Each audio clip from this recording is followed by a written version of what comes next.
మొన్న విమాన ప్రమాదం జరిగిన తర్వాత ఒక్కొక్కడికి పడిపోతుందండి. అంటే ఏది సేఫెస్ట్ ఎయిర్‌లైన్స్ అనేది చాలామందికి ఇప్పుడు పెద్ద డౌట్ వచ్చేసిందండి. మరి ఎయిర్‌లైన్స్‌కి ఒక సంస్థ రేటింగ్ ఇస్తుందండి. వరల్డ్ వైడ్ ఉన్న ఎయిర్‌లైన్స్‌కి ఒక సంస్థ రేటింగ్ ఇస్తుంది. సేఫెస్ట్ రేటింగ్ విషయంలో చెప్తున్నాను నేను. ఇక్కడ న్యూజిలాండ్, ఆస్ట్రేలియా, ఖతార్ ఇలాంటివి ఉన్నాయి కానీ ఇండియా నుంచి ఒక్క ఎయిర్‌లైన్ కూడా లేదండి. దురదృష్టం అనుకుందాం. అలాగని మళ్ళీ తిట్టుకోవద్దు. నాకేమీ అలాంటిదేమీ లేదు. వాళ్ళిచ్చిందే ఇస్తున్నాను దయచేసి. ఇండియా నుంచి ఒక్క ఎయిర్‌లైన్ కూడా ఈ రేటింగ్‌ని అందుకోలేకపోయారనేది గుర్తుంచుకోండి. ఒక డొమెస్టిక్ మాత్రం అందుకున్నాయండి. డొమెస్టిక్ అంటే మీకు తెలుసో లేదో డొమెస్టిక్‌లో చీప్ అండి. చీపెస్ట్ ఎయిర్‌లైన్స్‌లో 19థ్ ప్లేస్‌లో జెట్ ఎయిర్‌లైన్స్ ఉంది.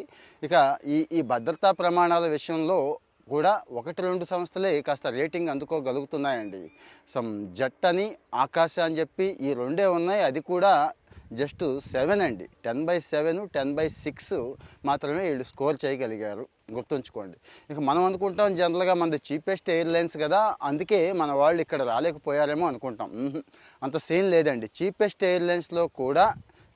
ఎయిర్‌లైన్స్ కూడా మన వాళ్ళది 19థ్ ప్లేస్ అండి. అంటే ఇంకా చీపెస్ట్ 18థ్ ఉన్నాయి. అది కూడా జెట్ ఎయిర్వేస్ ఐడియా ఉంది కదండి. జెట్ ఎయిర్వేస్ మాత్రమే చీపెస్ట్‌లో 19థ్ ప్లేస్‌లో ఉంది. ఎయిర్లైన్ రేటింగ్ డాట్ కామ్ ఇండియాలో కూడా చెప్పిందండి. ఇండియాలో ఏవి బాగున్నాయి అని చెప్పిందండి. స్పైస్ జెట్, ఇండిగో, ఆకాశ ఈ మూడే ఉన్నాయండి. స్పైస్ జెట్ ఒకటే 7/7 ఉంటే మిగిలినవి రెండు కూడా 6 అండి. ఎయిర్ ఇండియా లేదా అని మీకు డౌట్ రావచ్చు. లేదండి, లేదు.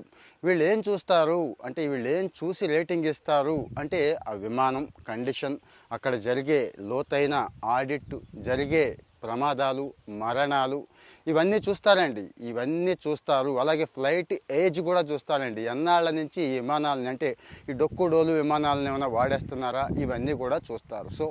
మరి మీకు ఉపయోగపడుతుందని మీరు ఓల్డ్ ట్రావెల్ చేస్తే కనుక ఆ లిస్ట్ ఇచ్చాను ఫస్ట్లో, అది ఫాలో అవ్వండి. ఇండియాలో ట్రావెల్ చేస్తే కనుక ఇది ఫాలో అవ్వండి అని నేనేమి రికమెండ్ చేయట్లేదు. మీకు తెలుసు ఏది చేయాలి అనేది.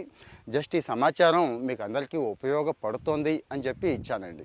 ఇంకా మీకు ఏమైనా డౌట్స్ ఉంటే కామెంట్లో చెప్పండి. ఇలాంటి సమాచారం మీకు నచ్చుతుందా? నచ్చితే మరి ఫాలో అవ్వండి. మన వాళ్ళకు కూడా షేర్ చేయండి, కామెంట్ చేయండి. మీకు ఏమైనా డౌట్స్ ఉంటే కామెంట్